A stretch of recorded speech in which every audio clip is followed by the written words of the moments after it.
Hey, everybody. So I just wanted to make sure, based on last week's pod, it was absolutely clear. I care about human rights.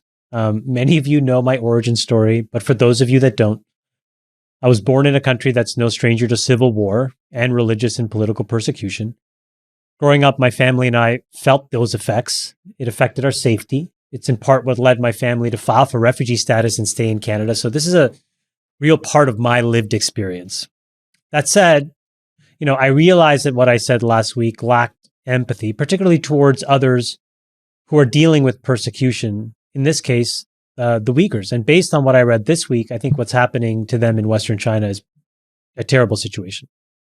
I also want to talk about this idea about nobody caring. Look, if we take a step back and replace Uyghur with other really important issues, like the conflict in Yemen, the potential war in the Ukraine, gun control, school shootings, healthcare equity, we're faced with horrible events every day. However, the unfortunate state of the world today is that we've also normalized this routine of being confronted with something tragic or horrible or unjust and being allowed to react with thoughts and prayers. And this was the real intent of what I was trying to get across. So when I talk about my line, it's not about whether something matters or not. It's about which issues, of all the important issues we face every day, where I have the expertise and I believe I have the ability to have a real impact, even if just by a little. For me, those areas happen to be climate change, life sciences, and deep tech. But just because this is where I spend my time, it's not to take away from any of the real work any of you are doing in other areas.